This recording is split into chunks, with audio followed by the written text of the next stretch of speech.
వాక్యము కొన్ని హెచ్చరికలతో మనం సెలవు తీసుకుందాం. కొన్ని హెచ్చరికలు. నా దేవునికి స్తోత్రం చెప్పండి. చదవబడినటువంటి వాక్యమును మరొకసారి నేను చదువుతాను. ఎన్నోసార్లు విన్నాం మనం. ఒకసారి జ్ఞాపకం చేసుకుందాం అంతే. నాకు వాయిస్ లేదు, స్లోగా చెప్తున్నాను. మీకు అర్థమైనా అర్థం కాకపోయినా అంతే, జరిగేదంతే. లూకా సువార్త 13వ అధ్యాయంలో యేసు ప్రభువారు ఈ లోకంలో జీవించిన కాలంలో స్వయంగా చెప్పినటువంటి మాటలు ఇవి. యేసు ప్రభువారు చెప్పినటువంటి ఉపమానం ఒకటి, యేసు ప్రభువారు స్వయంగా స్వస్థతపరిచిన కార్యం ఒకటి. ఇవి రెండు ఈ సంవత్సరాంతములో ఉన్నటువంటి మనకు చాలా ఉపయోగకరమైనది.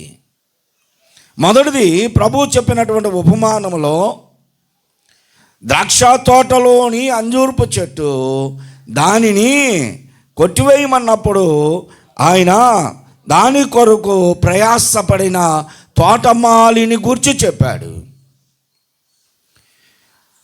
క్రిందకు వచ్చినప్పుడు 10వ వచనములో ఆయన ఎక్కడైతే బోధిస్తున్నాడో ఆ మందిరములో,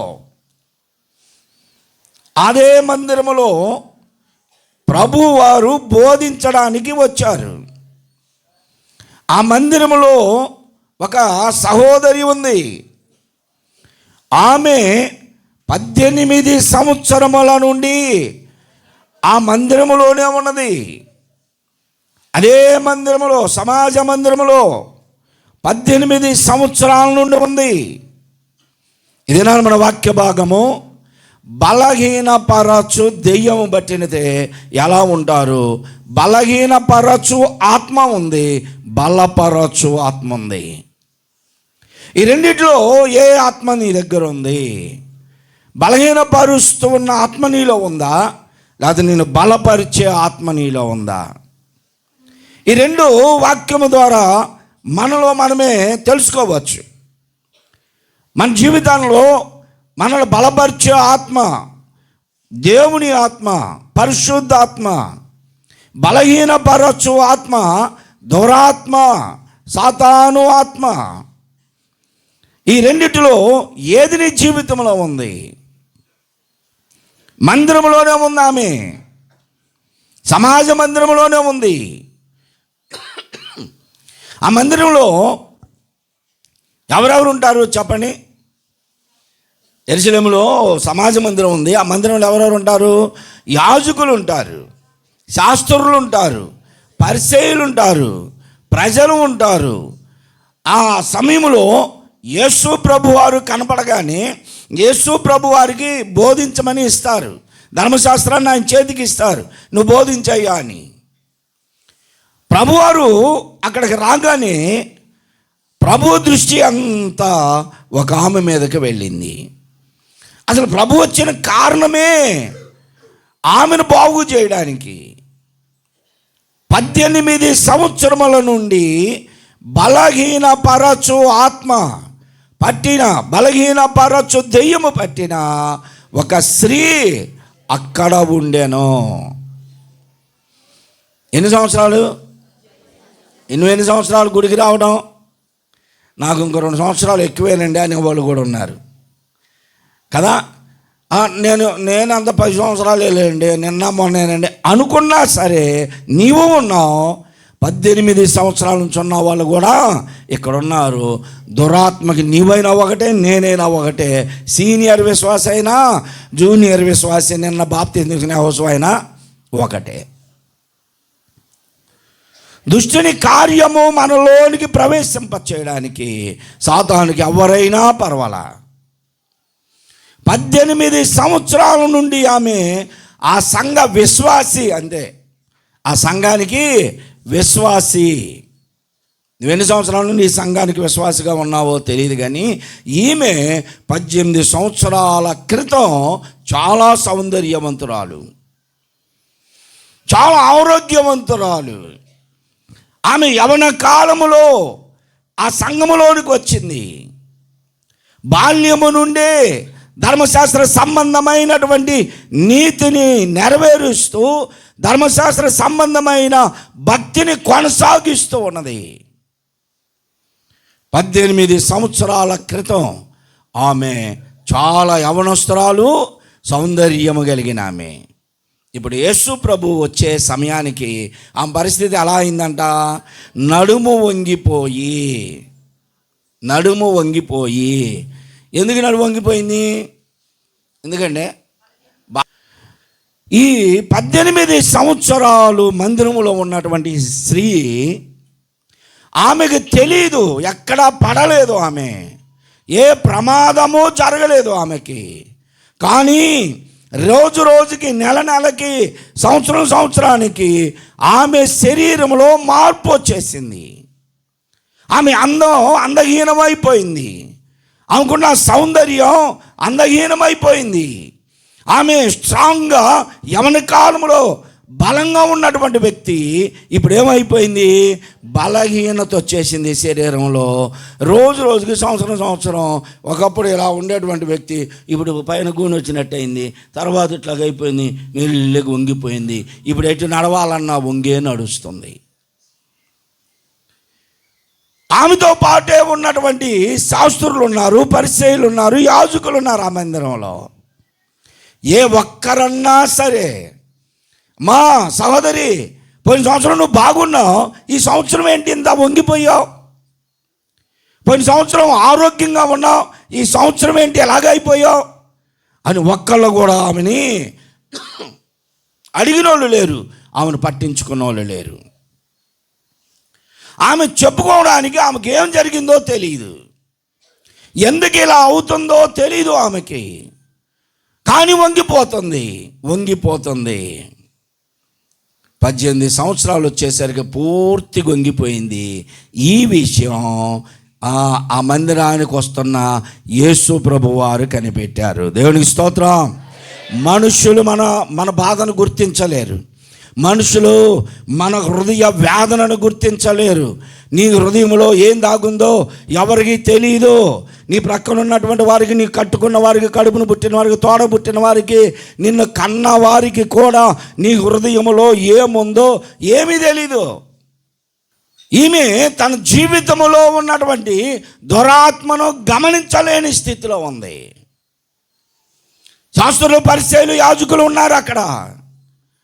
దేవుని పని చేసేవారు, దేవుని పక్షాన నిలిచిన వారు.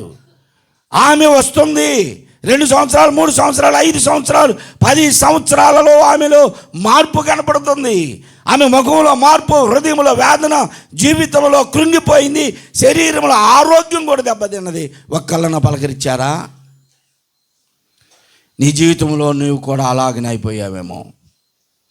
సంఘంలో నీవు ఎంతకాలం వచ్చినా నీ హృదయంలో దాగి ఉన్న దురాత్మని ఎవ్వరు గుర్తుపట్టలేరు.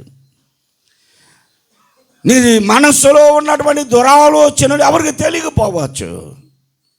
నేనెవరు గుర్తుపట్టరు. నీకున్నటువంటి బాధ, భర్తలో ఉన్న దురాలోచనలు భార్యకి తెలియదు, భార్యలో ఉన్న భర్తకు తెలియదు. కానీ మనందరి హృదయాలు ఎరిగినటువంటిది బైబిలు. దేవునికి స్తోత్రం. దేవుని మాట ఇది. ఈ వాక్కు దేవుడై ఉన్నాడు. వాక్యమే నీ జీవితాన్ని బట్టబయలు చేసేది. వాక్యము మన జీవితాల్ని బట్టబయలు చేస్తుంది. మా వాక్యము మన జీవితము, మనం ఎలా బ్రతుకుతున్నామో చెప్పేది వాక్యం. కొన్ని సందర్భాల్లో అనుకుంటారు, పాస్టర్ గారు నా కోసం చెప్పారండి, అందుకే మొత్తం చెప్పారు అంటారు. ఎవరు చెప్పరు. వాక్యం చదువుతూ ఉంటే ఆ వాక్యాన్ని బట్టి దేవుడు మాకు బోధిస్తాడంతే.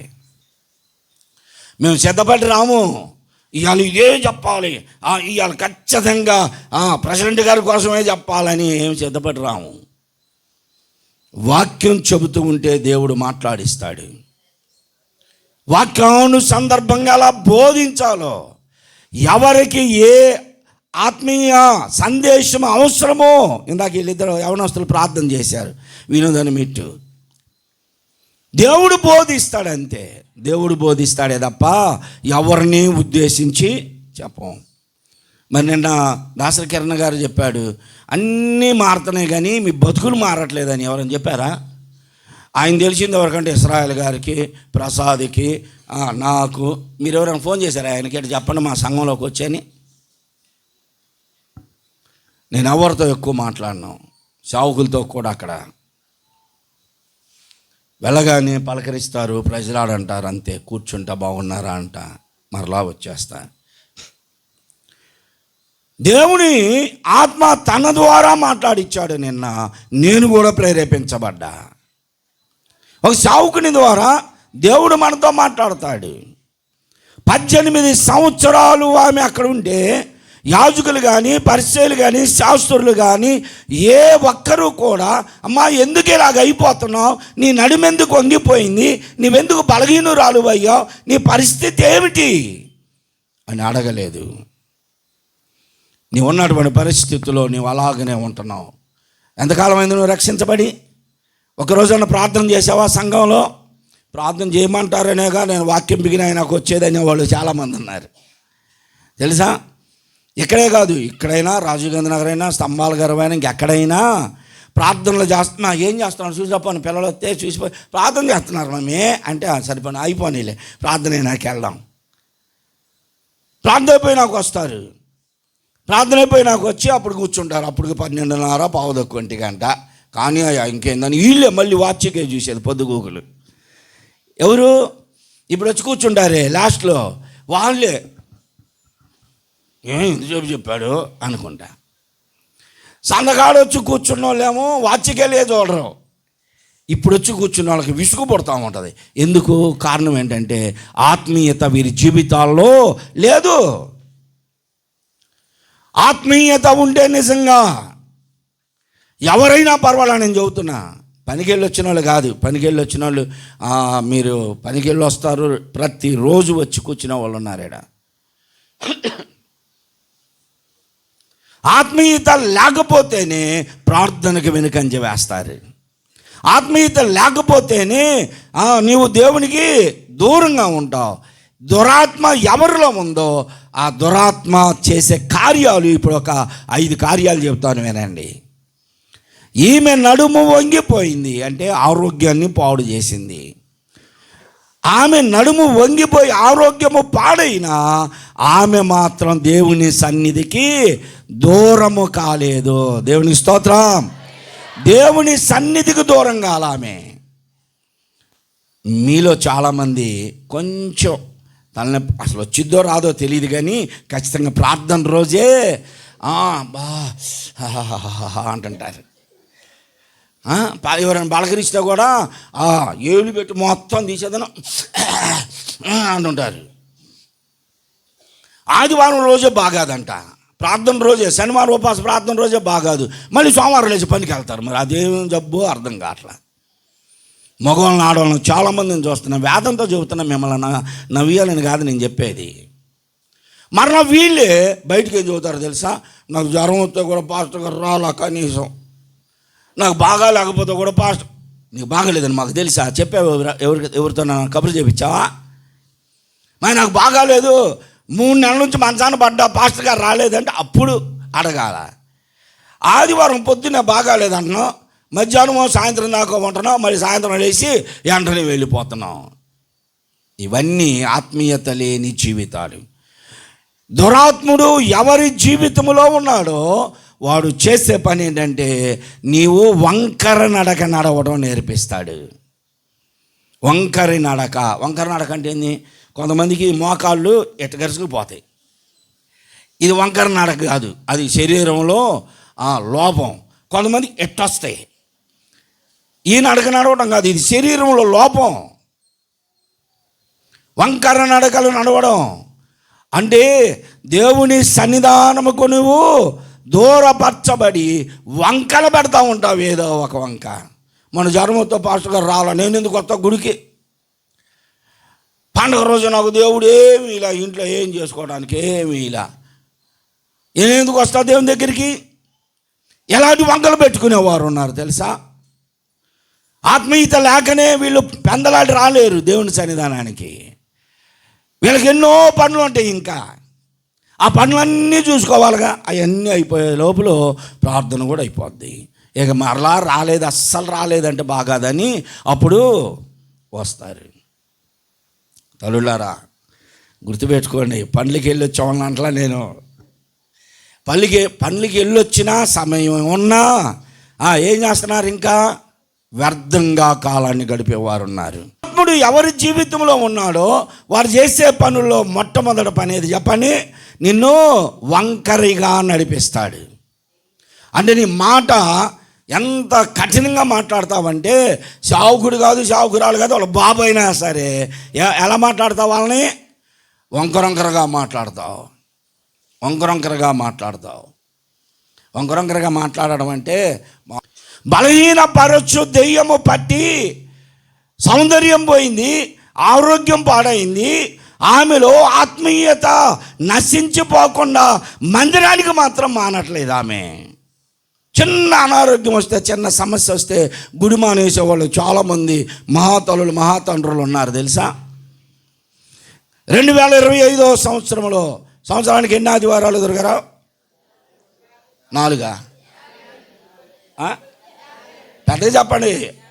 నా వాయిస్ అంటే మీకు అర్థం కావట్లా. అది అలా చెప్పాలా. 52 ఆదివారాలు, 52 శనివారాలు, 12 ఆల్ నైట్ ప్రేయర్లు, ఏ సంఘ కూటం నేను విడిచిపెట్టలా. దేవుని సన్నిధానంలో ఉండి చెప్తున్నా, 52 ఆదివారాల్లో ఏ ఒక్క ఆదివారం కూడా నేను మౌనంగా కూర్చొని మీరు చెప్పండి అనలా. వాయిస్ పైన 52 ఆదివారాలు అన్ని సంఘాల్లో నేను వాక్యం చెప్పా. శనివారాలు చెప్పాను. దేవుని సన్నిధానంలో ఉన్న నేను సంవత్సరాన్ని వ్యర్థపరుచుకోవాలి నా జీవితంలో. మరలా నిన్నటి దినాన్ని కూడా అదే తీర్మానం చేసుకున్నా. ప్రభువా 2025 సంవత్సరంలో ఒక్కరోజు కూడా నేను నీ సన్నిధానానికి దూరం కాల. 52 ఆదివారాలు, 52 శనివారాలు నీ సన్నిధానంలో ఉన్నానయ్యా.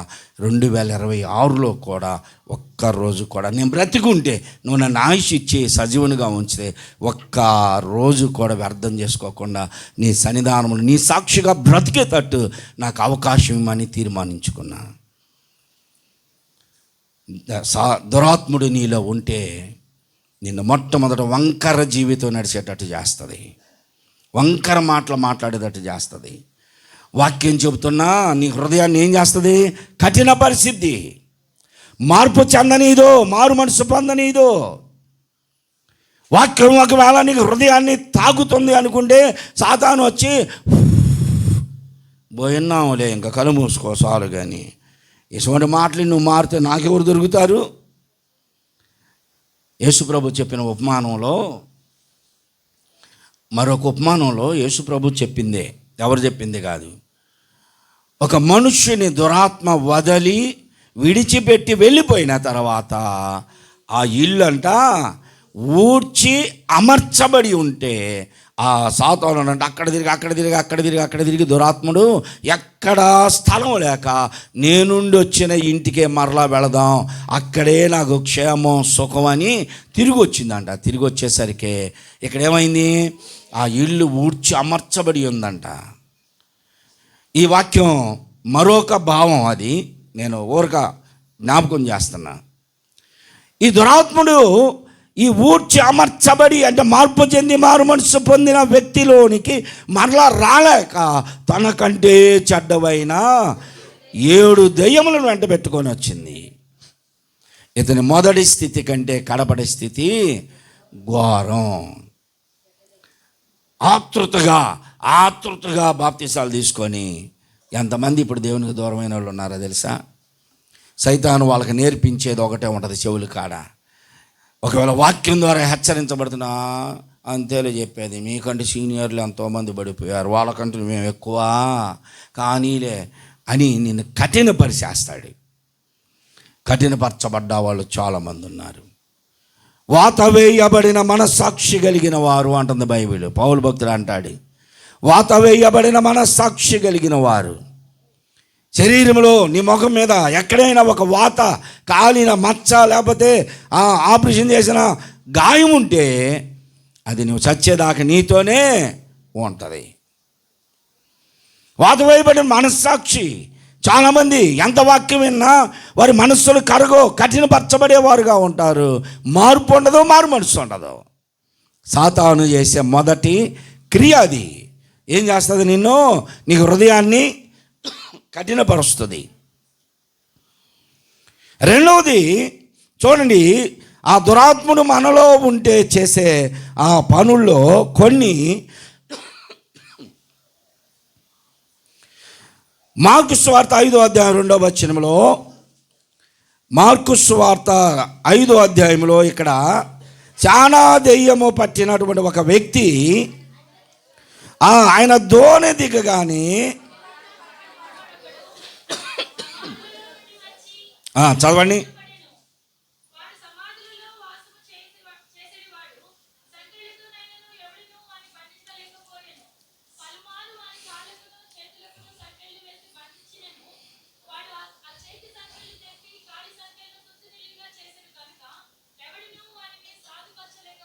చాలు. దురాత్ముడు ఎవరి జీవితాల్లో ఉంటారో వాళ్ళు ఇదిగో ఈ వ్యక్తిలాగానే ఉంటారు. వీడు ఎక్కడున్నాడంట? వీడి నివాసం ఎక్కడ? యేసు ప్రభు చెప్పిన ఉపమానం కాదు ఇది, జరిగించిన కార్యం, స్వస్థత పరిచిన కార్యం ఇది. యేసు ప్రభు వారు అద్దరికి వెళదామని బయలుదేరగానే గెరాసేనుల దేశములో దోణి దిగగానే అపవిత్రాత్మ పట్టినవాడు, దెయ్యము పట్టినవాడు ఎక్కడి నుండి వచ్చాడు? సమాధులలో నుండి పరిగెత్తుకుంటూ వచ్చాడు. బాధకుడా యేసు, అసలు నువ్వెందుకు వస్తున్నావు ఇక్కడికి? నువ్వు వస్తున్న పని ఏమిటో నాకు తెలుసు. నువ్వు నన్ను నశింపజేయడానికే వస్తున్నావు, నన్ను నశింప చేయొద్దు అంటున్నాడు. ఎక్కడుండేవాడు అంటవాడు? సమాధులలో వాసము చేయువాడు. సమాధులలో వాసం చేసేవాడు. పవన ఇప్పుడు ఈ సమాధుల్లో ఉంటున్నారు చూడు, ఇల్లు వేసుకుని. ఏం పేరు వాళ్ళ పేరు? శ్రీను బుజ్జమ్మ. వాళ్ళు ఎక్కడ ఇల్లు లేక ఇంకా అక్కడ ఉంటున్నారు. అలా కాదు, సమాధులలో వాసం చేసేవాడు. వీడిలో దెయ్యం ఉంది. ఒకటి కాదు, చాలా ఉన్నాయి అంట. సంఖ్య చెప్పాల, చాలా ఉన్నాయి. అంటే ఒక్కొక్క దెయ్యం ఒక్కొక్క బుద్ధి కలిగింది అన్నమాట. ఒక్కొక్క దెయ్యం ఒక్కొక్క బుద్ధి, ఒక్కొక్క స్వభావం కలిగినటువంటిది. ఇప్పుడు ఈ దెయ్యాలు వీడిలో ఉండేసరికి వీడికి మంచి స్థిమితం లేకుండా చేసి, సమాధానం లేకుండా చేసి, అసలు ఇంటి దగ్గరే ఉండని ఇట్లా, ఇంటి దగ్గర ఉండని ఇట్లా, ఇంటి దగ్గర ఏం పని లేదు, పా బయటికి వెళ్దాంపా. ఇంట్లో కూర్చుంటే పొద్దుగోకులు నీకు వీధిలో వార్తలు ఏం తెలుస్తాయి? ఎక్కడ కూర్చుందాం? ఆ వీధిలో వార్తలన్నీ నీకు చెప్పేవాళ్ళు ఉంటారు, పా బయటికి. ఇదొక దురాత్మ. అంటే నీలో ఏం కలిగించింది ఆ దురాత్మ ఉంటే? మన సంగతులు పక్కన పెట్టేసి ఇతరుల సంగతులు తెలుసుకోవాలని ఆతృత. ఏదన్నా చిన్న అరే ఏందో జరుగుతుందంటే పదండి అంటే ఇతరుల సంగతులు తెలుసుకోవాలి, మన సంగతి అవసరంలా. దురాత్ముడు చేసే చెడ్డ కార్యం అది. నిన్ను సమాధానపడనీదు, నిన్ను దేవునితో ఉండనీదు, నీలో కలవరములో రేపి నీ జీవితాన్ని అల్లకల్లోలం చేసి వీధిలోకి పంపించేసేది. నిన్ను ఇంకా మందిరానికి పట్టదు, ఆత్మీయత ఉండదు, దేవుని సన్నిధానంలో ఖాళీగా ఉన్న ప్రార్థన చేయనీదు. ఎక్కడ తీసుకెళ్ళింది ఇప్పుడు? వీడిని సమాధుల్లోకి తీసుకెళ్ళింది. సమాధులు ఎవరెవరు ఉంటారు చెప్పండి? సమాధులు ఎవరుంటారమ్మా? విజయపాల్ ఉంటాడు. ఇంకా మీ బంధువులందరూ ఉన్నారుగా, పోయిన వాళ్ళంతా. మా బంధువులంతా ఆడే ఉన్నారుగా. వాళ్ళు కాదు అసలు, వీడు దెయ్యము పెట్టిన వాడు సమాధులలో ఉన్నాడు, కుళ్ళిన ఎముకల శవాల మధ్యలో ఉన్నాడు, జీవము లేని స్థితిలో ఉన్నాడు. ఈ దెయ్యములు పట్టిన వ్యక్తి కూడా జీవము లేదు, వాక్యానుభవం లేదు, ప్రార్థనానుభవం లేదు, చచ్చిన శవాలతో సమానంగా ఉన్నారు. ఈరోజు చాలామంది అలాగనే ఉన్నారు. ఊరక నామకార్థానికి మాత్రమే దేవుణ్ణి అంగీకరించాము అనుకుంటూ ప్రార్థన చేయలేని వారు, పాట పాడని వారు, వాక్యం చదవలేని వారు, వాక్య అనుభవం లేని వారు శవాల మధ్యలోనే ఉన్నారు, నిర్జీవమైనటువంటి స్థితిలోనే ఉన్నారు. ఇవాళ ఏం వాక్యం చెప్పామో రేపు అడిగితే చెప్పలేరు, పొద్దునేం వాక్యం చెప్పామో రాత్రికి అడిగితే చెప్పలేరు. నిర్జీవమైనటువంటి స్థితి అది. యేసు ప్రభు వెళ్ళి అతన్ని చూస్తే అతను పరిగెత్తుకుంటూ వచ్చాడు. ఈ చేతికి సంఖ్యలు ఉన్నాయి, తెంపబడి ఆలబడుతున్నాయి. యేసు ప్రభు ధోని దిగగానే సమాధులలో ఎక్కడో ఉన్నటువంటి వాడిని చూసి, ఏ సాతానా వాళ్ళలో నుంచి బయటికి రా అన్నాడు. అది ఇక్కడ ఎవరికి తెలియదు. అందుకని వాడు పరిగెత్తుకుంటూ వచ్చి, అయ్యా నన్ను నశింపజేయడానికి వచ్చావా, నన్ను నశింపజేయద్దు, సర్వోన్నతుడైన దేవుని కుమారుడి నీవు, అసలు నాతో నీకేం పని అయ్యా, నాతో నీకేం పని? ప్రియ సహోదరి సహోదరులారా, ఎవరి జీవితంలో దుష్టుడు ఉంటే, సాతాను ఉంటే, నిన్ను బలహీన పరచు ఆత్మ ఉంటే నిన్ను నిర్జీవమైన స్థితిలో ఉంచుతాడు. ఇది రెండోది. మొదటిది నీ హృదయాన్ని కఠినపరుస్తాడు, వంకర మాటలు, వంకర జీవితంలోనికి నడిపిస్తాడు. ఇంట్లో ఉండనీయకుండా వీధిలోనికి తీసుకెళ్తాడంటే అంత లోక సంబంధమే. రెండవది ఏమిటి అంటే, ఇదిగో ఇప్పుడు నిన్ను నిర్జీవమైన స్థితిలో ఉంచుతాడు. దావీదు గారు ఏమన్నాడు? ఆయన నన్ను పచ్చిక కలిగిన చోట్ల పరుండ పెడతాడంటే వీడు ఎక్కడున్నాడు? కుళ్ళిపోయిన ఎముకల మధ్యలో ఉన్నాడు. నీ జీవితం కూడా పలుమార్లు నిర్జీవమైన స్థితిలో, ఎండిన ఎముకల మధ్యలో, కుళ్ళిన శవాల మధ్యలోనే నిన్ను ఉంచుతాడు. కొంతమందికి ద్వంద్వార్థాలు మాట్లాడుకోవడం భలే ఇష్టం తెలుసా? ద్వంద్వార్థాలు మాట్లాడుకోవడం భలే ఇష్టం. అసలు అవి మాట్లాడుతుంటే వీళ్ళు అసలు ఎంత సంతోషంగా నవ్వుకుంటారో. లోక సంబంధమైనటువంటి వ్యాపకాలలో ఇష్టపడుతూ ఉంటారు, ప్రార్థనలో మాత్రం కాసేపు కూడా ఉండలేరు, వాక్యాన్ని మాత్రం వినలేరు. ఎవరు? మీరు కాదండి, మీరేమీ తప్పులేదు. ఎవరు చేస్తున్నారు మిమ్మల్ని అలాగా? ఎవరు చెప్పండమ్మా. అంటే మీలో ఎవరున్నారు? దురాత్మను ఉన్నాడా? మరి ఎందుకు బయటికి నెట్టట్లా? అంతరం కట్టుకొచ్చుకుంటున్నాడు అంటే రేపు వెళ్ళి నువ్వు 16 అంతరాలు కనపడకుండా లోపల కట్టేసుకున్నా సరే, దెయ్యం లోపలే ఉంటుంది. దెయ్యం లోపలే ఉంటుంది. ఆ దురాత్ముడు నీలోనే ఉంటాడు. చాలామంది దైవికంగానే ఉంటారు, చిన్నపిల్లలకి అంతరాలు కట్టేసుకొస్తారు. చాలామంది దైవికంగానే ఉంటారు, యవనస్తులకి మంత్రాలు అతంత్రాలు అన్నీ ఉంటాయి. చాలామంది దైవికంగానే ఉంటారు, ప్రార్థనకి వెళ్ళినట్టే ఉంటారు, కానీ వీళ్ళ సిద్ధాంతాలు రాద్ధాంతాలు అన్నీ వీళ్ళ కాడే ఉంటాయి. ప్రార్థనకి వెళ్ళే వాళ్ళు వాక్యం చెప్పాను కూడా ఇంట్లోంచి బయటకు వెళ్ళేటప్పుడు మా రా అంటే ఆమె ఎదురొస్తే ఇట్లా చూసుకుంటూ పోవాలి. శుక్రవారం సిద్ధాంతం వీళ్ళకే, శనివారం సిద్ధాంతం, సోమవారం సిద్ధాంతం, మంగళవారం వద్దయ్యా ఎప్పుడు పెట్టాలా కార్యక్రమం అంటే పంతులు గారిని అడిగి వస్తాం. మొత్తం అన్ని ఆచారాలే. దుష్టుడు లేక ఎవరున్నారు నీలో? ఏ ఒక్కరైనా ఏ రోజైనా సావుకుని అడిగారా? అయ్యా మా అమ్మాయి పెళ్లి చేయాలనుకున్నాం, మా అబ్బాయి పెళ్లి చేయాలనుకున్నాం, డేట్ పెట్టండి అని అడిగిన పాపాన పోలా ఎవరు? అందరూ అక్కడో తెచ్చుకొని వాళ్ళతో పాటు ఉండేవాళ్ళు ఎవరో ఇస్తారు డేట్లు. ఇది మంచి రోజు అమ్మా, ఏ రోజులు అయ్యి తిథి నక్షత్రాలు చూసి పెట్టుకొని వచ్చి మరలేమో పాస్టర్ గారు ఆ రోజు పెళ్లి చేయాలండి అందరికంట, మా వాళ్ళు అందరికి అప్పుడే వస్తారంట అని చెబుతారు. పాస్టర్ గారిని అడగరు, అడిగితే నేను ఖచ్చితంగా ఆదివారమే పెడతా, మీరు గుడికి రాకుండా ఉంటారు, సరిపోద్ది. దురాత్ముడు నీలో ఉంటే నిన్ను త్రోవ తప్పించే పనులు చేస్తాడు, నిర్జీవమైన కార్యాలు చేపిస్తాడు. ఇతడు సమాధుల్లోనే ఉన్నాడు. సమాధుల్లో ఉన్నవాడు సంఖ్యలతో బంధిస్తే తెంపేసుకున్నాడు. యేసు ప్రభువుకే ఎదురెళ్ళాడు. దుష్టుడు ప్రేరేపిస్తే వాళ్ళు సేవకులు కాదు, పాస్టర్లుగా ఎవరినైనా ఎదిరిస్తారు తెలుసా? ఈ దురాత్మ ఉన్న వాళ్ళు, దుష్టుడు పనిచేస్తూ ఉంటే ఇలాంటి వాళ్ళు ఎవరినైనా ఎదిరిస్తారు. దుష్టుడు చేసే రెండో పని, నిన్ను నిర్జీవమైనటువంటి స్థితిలో ఉంచుతాడు, కుళ్ళిపోయిన శవాల మధ్యలో ఉంచుతాడు, ఎవరినైనా ఎదిరించేటట్టు చేస్తాడు. మొదటిది, నీవు కఠినపరచబడుతున్నావు, దేవుని వాక్యానికి స్థలం లేకుండా అయిపోయింది నీ జీవితంలో. రెండవది, కుళ్ళిన శవముల మధ్యలో ఉంటున్నావు. ఎవరినైనా ఎదిరిస్తావు, బాగుపడడానికి ఇష్టపడవు, సంఖ్యల్లో బంధించాలనుకున్నా తెంపేసుకొని వెళ్ళిపోతున్నావు. ప్రభు ఏం చేశాడంటే అతన్ని, ఎక్కువ మాట్లాడబోక కూర్చో, అతనిలో నుంచి బయటికి రా అంటే బతులాడిని. ముందేమో నాతో నీకేం పని, నువ్వు ఎందుకు వచ్చావు అన్నాయి. తర్వాత అన్నయ్య బతులాడుతున్నాయ్యా, మేము చాలా ఉన్నాము, చాలామంది ఉన్నాం, మమ్మల్ని ఊరకనే పంపించొద్దు. మరి ఏం చేస్తావు అంటే, నా దెయ్యాలు వదలగొట్టేటప్పుడు చూస్తుంటాను నేను. వెళ్ళు అంటే, నువ్వు వదిలు, ఈ అమ్మాయిని తీసుకొని వెళ్తా అంటది.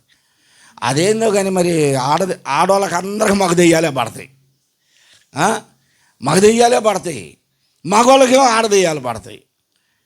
ఇది అప్పటి నుంచో వస్తుందిలే అది. ఎక్కడి నుండి వచ్చావంటే, నేను రైలు కింద పడ్డాను అంటాడు వాడు. వదిలో అంటే, ఈ అమ్మాయిని తీసుకొని వెళ్తా అంట. ఎందుకు పట్టావు ఈ అమ్మాయి? మొన్న నీట్గా తయారయ్యి పూలు పెట్టుకొని అటు వచ్చింది, అందుకని చక్కగా ఉందని నేను వచ్చా ఈ అమ్మాయి దగ్గర. ఆ అమ్మాయి అటు ఉండదు సార్, ఇటు ఉండదు అంటే ఆ సైతానికి ఈ అమ్మాయి పారపల్లైనా మెల్లకన్నైనా ఎలాగున్నా సరే ఆ సైతానికి నచ్చిందంట.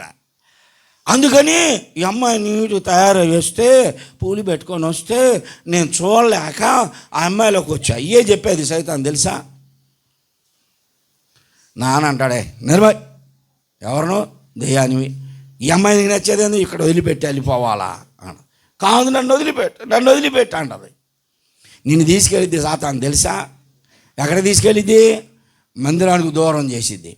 ఆదివారం రోజే, శనివారం ప్లాన్ వేస్తారు, రేపు ఆదివారం ఏ ఊరు వెళ్దాం అమ్మాయి, ఏ ఊరు వెళ్దాం, ఎవరియో ఫంక్షన్లు ఉన్నా కానీ మనం పెట్టుకుంటాం, అయ్యి వెళ్దామా, సరే పాదండి. మళ్ళీ ఎప్పుడు వస్తారు వీళ్ళు తెలుసా? ఆదివారం సాయంత్రానికి వస్తారు. ఎందుకు? సోమవారం పనికి వెళ్ళొద్దు, మళ్ళీ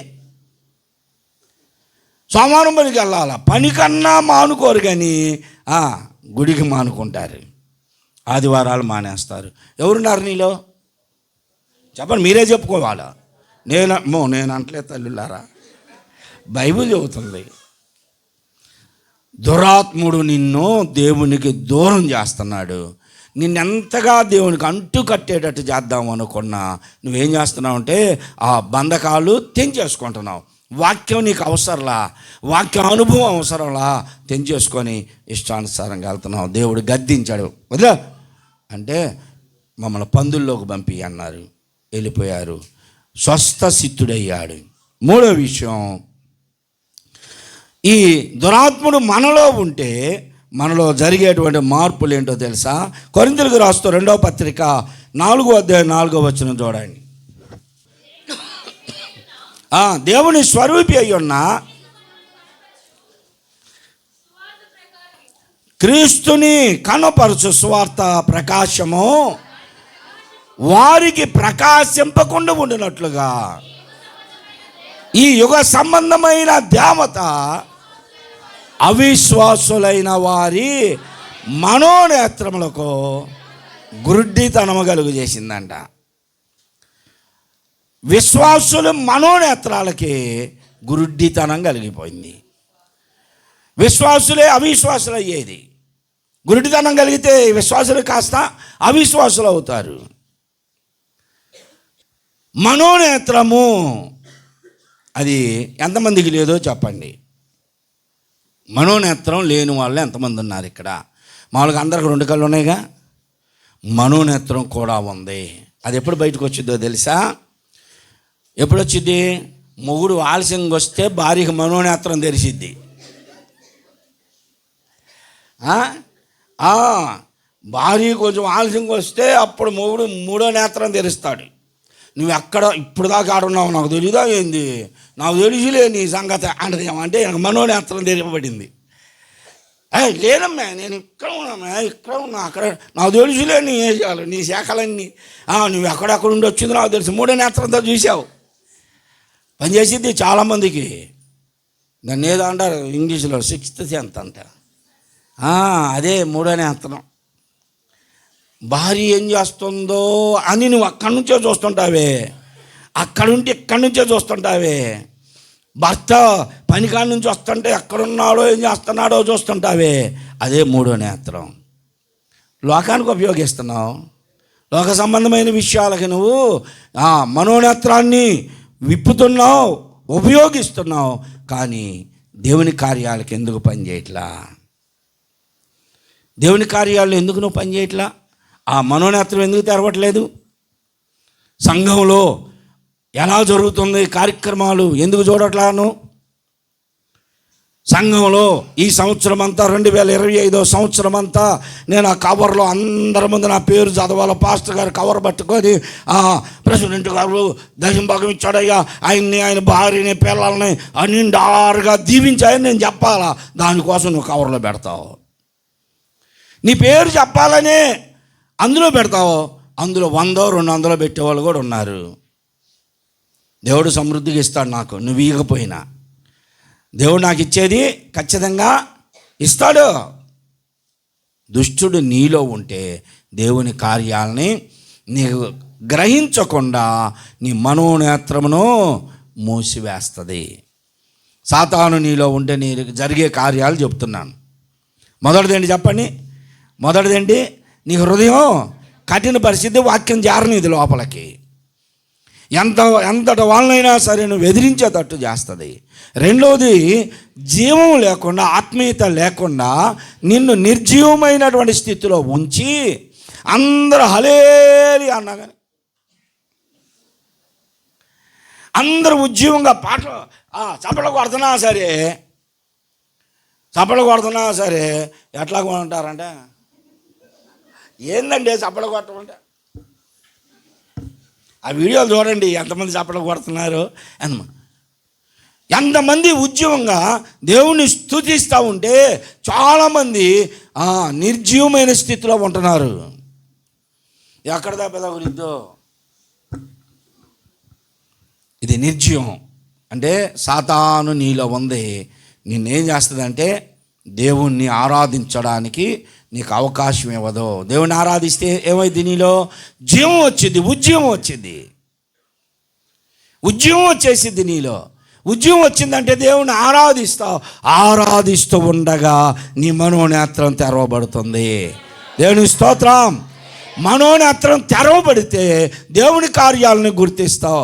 కాబట్టి సాతాను ఏం చేసిందంటే దేవుని ఆరాధించకుండా చేస్తుంది, వాక్యం వినకుండా చేస్తుంది, హృదయాన్ని కఠినపరిచేస్తుంది. ఈ సాతాను చేసేది. మూడోది ఏంటంటే నీ మనోనేత్రంలో గుడ్డితనం కలిగి చేస్తుంది. తర్వాత ఎఫెసీ పత్రిక 6వ అధ్యాయము 12వ వచనం చూడండి. ఎఫెసీ పత్రిక 6వ అధ్యాయము. ఎలాగనగా మనము పోరాడునది శరీరులతో కాదు. ఎవరితో మనం పోరాడేది? మనుషులతో కాదు. మనుషులతో పోరాడడానికి ఇష్టపడతా ఉంటాం. ఇప్పుడు మనం ఆత్మీయంగా రక్షించబడిన వారముగా మనుషులతో పోరాడకూడదు. మనం పోరాడుతుంది ఎవరితో అంటే ప్రస్తుతం అంధకార చీకటి శక్తులు ఉన్నాయి, లోకనాథులు, ఆకాశమండలమందున్న దురాత్మల సమూహములతో మనం పోరాడాలి. పోరాడుతున్నావు? ఎప్పుడైనా పోరాడతావా? నేను అప్పుడప్పుడు చెబుతుంటాగా, అది ఆ వయసులో ఉన్నప్పుడు, సాంబయ్య కూతురుల వయసులో ఉన్నప్పుడు సంధ్య నిద్రలో అంటూ ఉంటుంది, నిద్రలో అంటూ ఉంటుంది. లేపామనుకో ఏంటంటే ఏమో మాకేం తెలుసు అంటది. చాలామంది నిద్రలో కూడా పళ్ళు కొరికే వాళ్ళు ఉన్నారు, తెలుసా మీకు? పళ్ళు కొరికే వాళ్ళు ఉన్నారు. కొంతమంది ఫుల్ అయ్యి వచ్చిన వాళ్ళు అంటుంటారు, మామూలుగానే పళ్ళు కొరుకుతుంటారు. నిద్రలో పళ్ళు కొరికే వాళ్ళు ఉన్నారు, నిద్రలో మాట్లాడే వాళ్ళు ఉంటారు, నిద్రలో లేచి నడిచే వాళ్ళు ఉంటారు. నిద్రలో నేనైతే చిన్న వయసులో జేబు పట్టుకొని పండుకునేవాడిని. ఈ జేబు పట్టుకొని ఎట్నే పండుకునేవాడిని. ఎందుకంటే కళ్ళలో మా నాన్న ఏదో పొట్లం తెచ్చిచ్చాడు, ఆ పొట్లం జేబులో పెట్టుకుని అట్నే ఉన్నా. పొద్దున్నే కూడా లేచి జేబు పట్టుకొని తిరుగుతూ ఉంటా. మా అమ్మటది, ఏంద్రా జేబు పట్టుకొని తిరుగుతా? పొట్లం ఉందిలే అంట. ఏం పొట్లం ఉందంటే మా నాన్న ఇచ్చాడు. మీ నాన్న ఎప్పుడు తెచ్చాడు? రాత్రి చూస్తే జేబు ఖాళీ, ఏముండదు. చాలామంది ఎలాంటి పరిస్థితుల్లోనే ఉంటారు. పరిస్థితుల్లో నువ్వు పోరాడున్నది ఎవరితో పోరాడాలో తెలుసా? ఎవరితో పోరాడతావు? ఇంట్లో వాళ్ళతో, వీధిలో వాళ్ళతో, ఇట్లా కాదు. మనం పోరాడున్నది దురాత్మల సమూహములతో పోరాడు. ప్రార్థనలో కూర్చుంటే నీ పోరాటం బిగినవ్వాలి. ప్రభువా, దురాత్మ శక్తులను యేసు నామములో పారదోలయ్యా, నన్ను ప్రార్థన చేయనీయట్లేదయ్యా, నన్ను ప్రార్థనకి వెళ్ళనీయట్లేదయ్యా, నన్ను ఆత్మీయంగా ఉండనీయట్లేదయ్యా, వాక్యం విననీయట్లేదయ్యా, దురాత్ముడు నా పక్కనే ఉంటున్నాడయ్యా, నా మనస్సులో కలవరం పుట్టిస్తున్నాడు, వేదన రోదన కలిగిస్తున్నాడయ్యా, దురాత్మ మీద నాకు విజయాన్ని కలిగించు. ఎప్పుడైనా అంత పోరాటంతో ప్రార్థన చేశావా?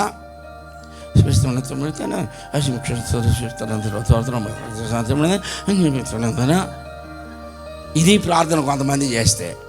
కొంతమంది ప్రార్థన చేస్తేనేమో ఎడ చేస్తారో తెలుసా? ఇంకా రాలేకపోయారయ్యా, వాళ్ళందరూ నీకెందుకు వాళ్ళందరితో నీకే, నువ్వు వచ్చావు అసలు సమయానికి, నువ్వు వచ్చిందే లేటు, ప్రార్థన చేయమంటావు, ఇంకా అందరిని రాని అయ్యా, అందరిని రప్పి అయ్యా. అవసరం లేదు, మనకు మనమే ప్రార్థన. ప్రభువా, నా మనోనేత్రాలు తెరువు, విశ్వాసంలో బలహీనంగా ఉన్నానయ్యా. కనీసం వారంలో ఒక్కరోజైనా మా నాన్న పాడేవాడు, నేను కూడా పాడుకుంటా.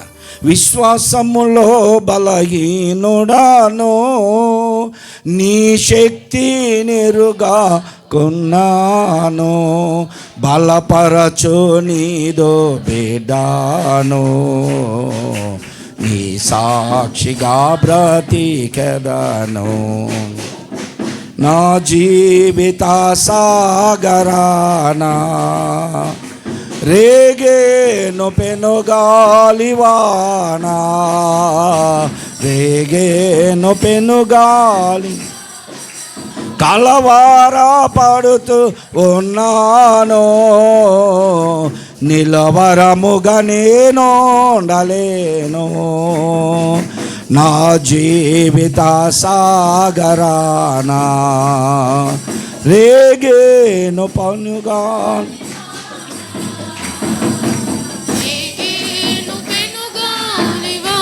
దేవుని స్తోత్రం. దురాత్ముడు నీలో ఉంటే జరిగించేది అదే. నీ ఇప్పుడు పోరాటం చేయాలి. పోరాడు.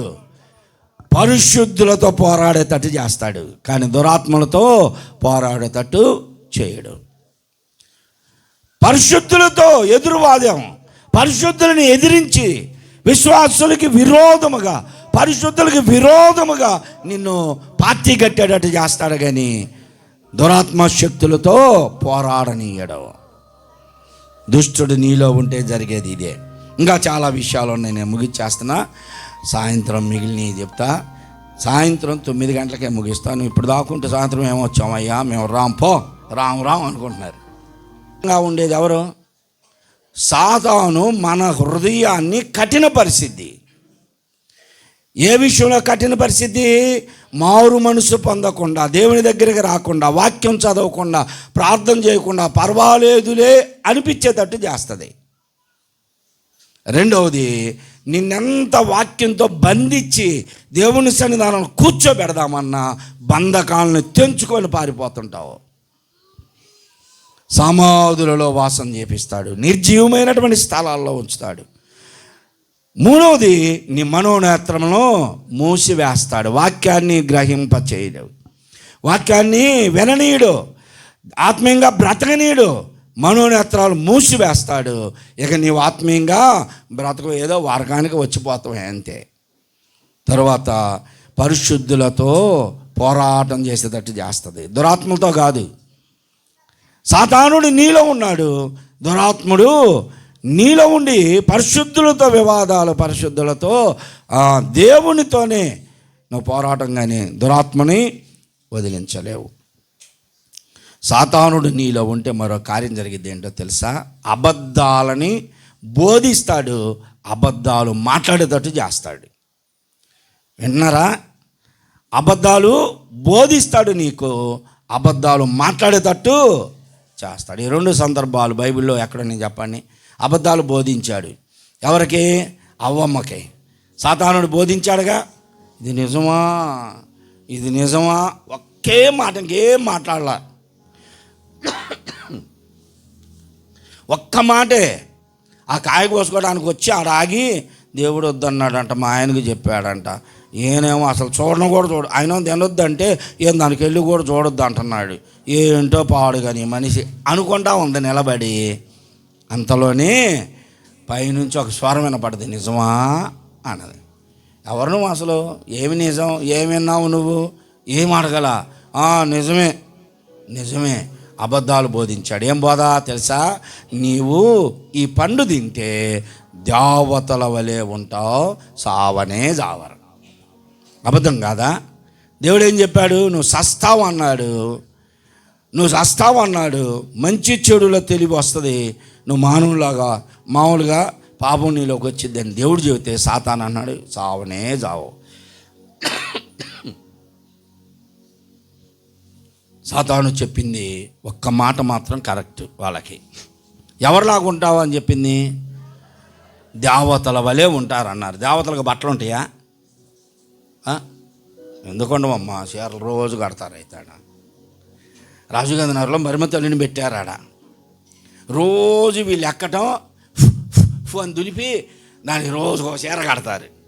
ఆ బొమ్మకి, దానికంటే మళ్ళీ మరిమ తల్లి కాదు, ఆ బొమ్మకి రోజుకు ఒక చీర కడతారు.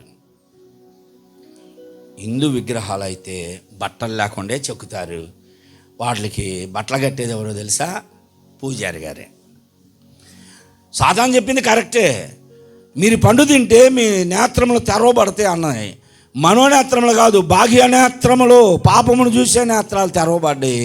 వారు నిజంగానే దేవతల వలె అయ్యారు, బట్టలు లేకుండా తిరిగారు. కాబట్టి సిగ్గుని కప్పుకోవడానికి ఆకులు కుట్టుకున్నారు. అబద్ధాలని బోధించాడు. రెండవది, అబద్ధాలు మాట్లాడేటట్టు చేస్తాడు. క్రొత్త నిబంధనలో అననీయ సఫీరాలు అబద్ధాలు మాట్లాడారా లేదా? పేతురు గారు ఉండి, అననీయ మీ పొలం ఇంతకే అమ్మారా? ఇంతేనా అంటే, అంతేనయ్యా, అంతకే వచ్చింది, మేము ఎంత బేరం చేసినా అది తెంపేశారు, అంతే వచ్చింది అన్నాడు. అంటూ ఉండగానే అలానే కూలిపోయాడు. కనీసం పేతురు గారు నువ్వు సస్తావు అని కూడా అనలా చనిపోయాడు. అబద్ధాలు, మీరు చాలామంది అబద్ధాలు బోధించట్లేదా? మీ సంపాదన ఎంతో నాకు తెలియదా? ఎంత సంపాదిస్తారో తెలియదా? 6 ఇల్లు చేసి 2 ఇల్లు అని చెప్పేవాళ్ళు లేరా? 60,000 జీతం తెచ్చుకొని 4,000 5,000 అని చెప్పేవాళ్ళు లేరా? మరి ఎంత రావాలి దేవునికి? ఎంత ఇస్తున్నారు? అబద్ధాలు కాదా అది? అబద్ధాలు బోధించట్లేదా? అవును. ఇంకా చిన్న చిన్న వ్యాపారాలు చేసేవాళ్ళు, చిన్న చిన్న పనులు చేసేవాళ్ళు ఉన్నారు. ఖచ్చితంగా తెచ్చిస్తారు. మనిషికి ఏదో అదొక స్వభావం అండి. కొంచెంగా ఉన్నప్పుడు ఖచ్చితంగా ఇస్తారు, ఎక్కువగా వచ్చినప్పుడు ఎక్కువగా ఇయ్యలేరు. మరి అది ఏంటో తెలియదు మనకి. ఇక వాళ్ళు ఎన్నో చెప్పుకుంటుంటారు, మనకి అనవసరం అదంతా. దానికోసం నేను ప్రయాసపడట్లా. ఏ రోజు కూడా నేను నా దశంభాగాలు ఇవ్వండి, కానుకలు ఇవ్వండి అని ఏ రోజు చెప్పను. దేవుడు ఇవ్వాలి అంతే. దేవుడిస్తే బ్రతికేవాడిని నేను, మనుషులు ఇస్తే బ్రతికేవాడిని. కథ తెలుసుగా మీకు, ఎన్నోసార్లు చెప్పానుగా, ఇంక మళ్ళీ టైం లాగా అయిపోద్ది. మనల్ని అబద్ధాలు బోధిస్తాడు, అబద్ధాలు చెప్పేటట్టు చేస్తాడు. మరొకటి ఏంటంటే మనల్ని హెచ్చించుకునేటట్టు చేస్తాడు సాతానుడు మనలోనికి వస్తే మనల్ని మనమే హెచ్చించుకునేటట్టు చేస్తాడు. రాత్రి విన్నారుగా వాక్యం, హెచ్చింపు జీవితం. దేనికి పనికి రాకపోయినా నేను అన్నిటికీ యోగ్యునండి అని చెప్పుకుంటారు, చూసారా? హెచ్చింపు జీవితం ఎవరు చేశారు? ఫస్ట్ యెషయా 14వ అధ్యాయం 12వ వచనంలో సాతానుడు దేవుని సింహాసనంతో పాటు నేను కూడా సింహాసనాన్ని వేసుకుంటా, దేవునితో సమానుని అనుకున్నాడు.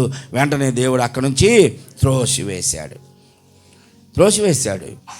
హెచ్చింపు జీవితం. మనం ఏదో చిన్న కొంచెం ఒక పాట పాడగలిగామనుకో, పాడగలిగితే ఏం చేస్తాం చెప్పండి? 4-5 సార్లు బాగా పాటలు పాడతాం వచ్చిందనుకో, ఏం చేస్తారు? తర్వాత ఇక వీళ్ళు అందరు వచ్చిన తర్వాత పాడదామని వచ్చి ముందు కూర్చొని పాట పాడంటే గొంతు బాల అంటారు. అందరు వచ్చిన తర్వాత కదా మరి ఇందాక ఎందుకు బాగా అంటే ఇందాక బాగాలా, ఇప్పుడు కొంచెం బాగాయి. అందరూ వచ్చినాక నేను పాడితే వీళ్ళు బాగా ఆనందించాలి అనుకుంటారు. అది కాదు, అది హెచ్చించుకోవడం. చాలామంది ఉన్నారు మన దగ్గర, చాలామంది ఉన్నారు. ఫస్ట్ ఇస్తే పాడరు పాటలు, ఫస్ట్ ఇస్తే పాడరు, వాళ్ళని బానియండి, వాళ్ళకి ఇవ్వండి, వీళ్ళకి ఇవ్వండి అంటారు. ఎవరు లేకపోయినా ఫస్ట్ పాట పాడేది ఎవరు చెప్పండి? అది ప్రెసిడెంట్ గారు స్తోతి స్తోత్రం అనుకుంటా, ఆయన నేనే పాడేది. సాగిల పాడి ఆయన దగ్గినా తుమ్మినా ఏదైనా సరే, ఎవరు లేకపోయినా సరే ఫస్ట్ పాడేది గొంతంతా పోయింది. అందుకే తెలుసా, దేవుడు మీకు స్వరాన్ని ఇస్తే దాచుకొని ఇప్పుడు కాదులే తర్వాత పాడతాం, వీళ్ళేందో పెద్ద సింగర్లు అయినట్టు. నీకంటే సింగర్లు చాలామంది ఉంటారు తెలుసా. హెచ్చించుకునే స్థితిలోకి తెస్తాడు నిన్ను. కొంచెం వాక్యం తెలిస్తే చాలు, ఏంటి నాకంటే వాక్యం చెప్పగలిగిన వాళ్ళు ఎవరున్నారండి? ఎవరున్నారు నాకంటే వాక్యం బాగా చెప్పగలిగిన వాళ్ళు? ఎవరు చెబుతారు? ప్రసాద్ చెబుతాడా? ప్రసాద్ నాకంటే దేనికి పనికిరాడు. అచ్చు చెబుతాడా? అచ్చుది అబ్బాయి దేనికి పనికిరాడండి. దుర్గారావు అబ్బాయి అసలు పనికిరాడండి. ఎవరు అంటూ నేనే. ఎందుకంటే నాకు ఎన్ని డిగ్రీలు ఉన్నాయో ఇలా అనుకొని హెచ్చించుకుంటాం, మనల్ని మనమే హెచ్చించుకుంటాం. నాకు హెచ్చింపు లేదు. నేను వెళితే ఆడే కూర్చుంటా, ఎదురు కూర్చుంటా, కింద కూర్చుంటా, వాళ్ళు పిలిస్తే వస్తా, లేకపోతే లేదు. నీ జీవితంలో హెచ్చింపు ఉందా? గర్వించడం ఉందా? ఎవరికంటే నేను తక్కువ అనుకుంటున్నావు చూడు, అదే హెచ్చింపు.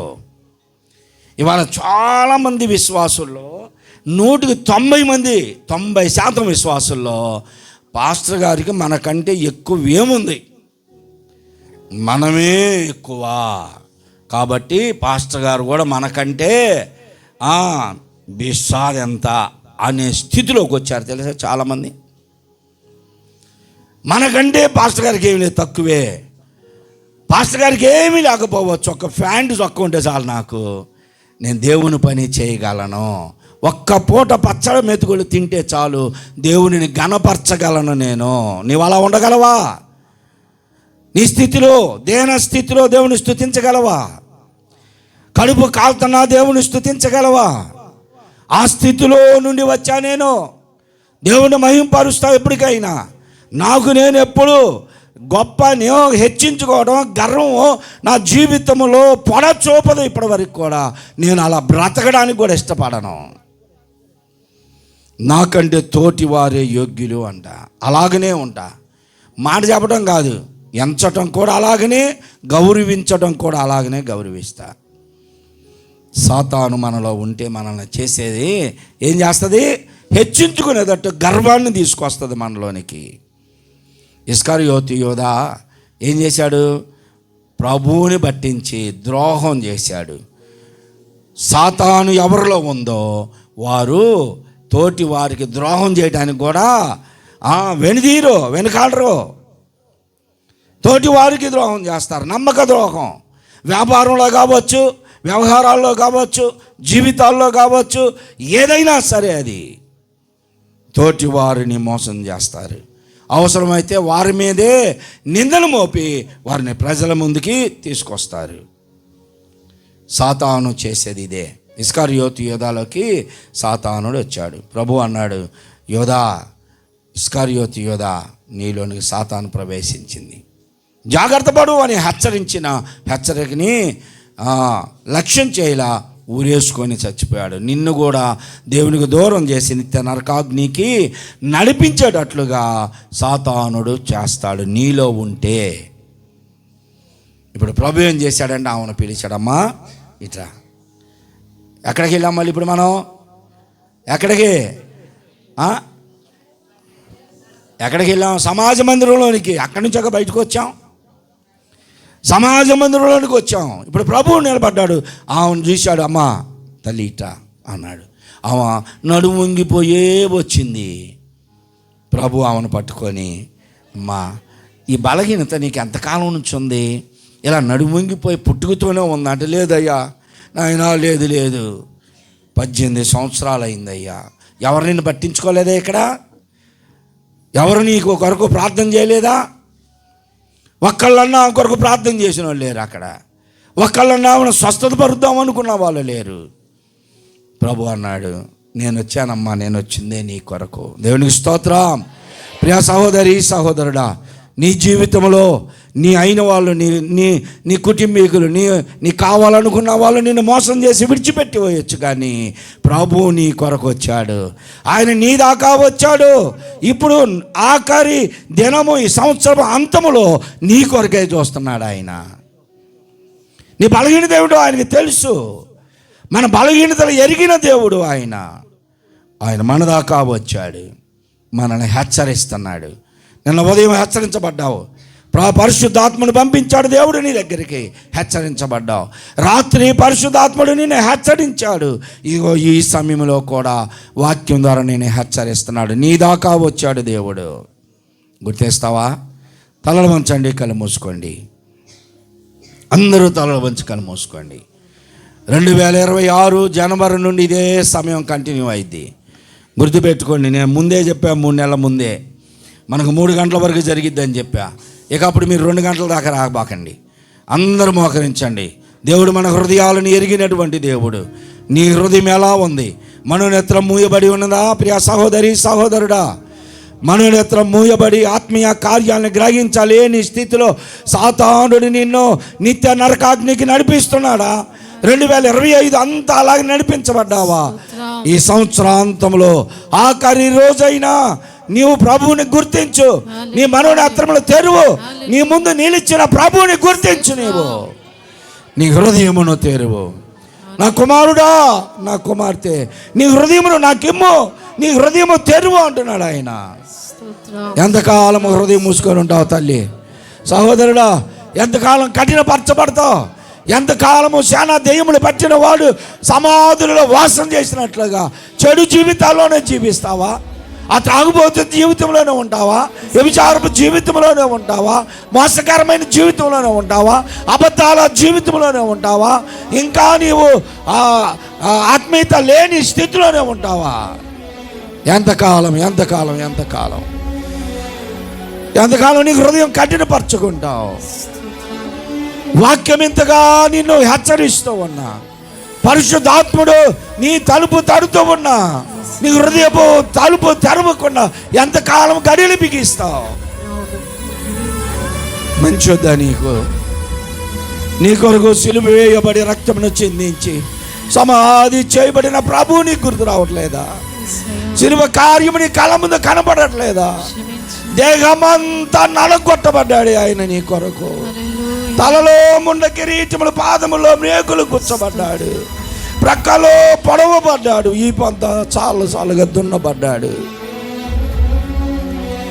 ఎందుకు తల్లి, సహోదరుడా, ఎందుకు నీవు ఇంత అనవసరంగా రక్షింపబడ్డావు? వ్యర్థమైపోయింది నీ జీవితం.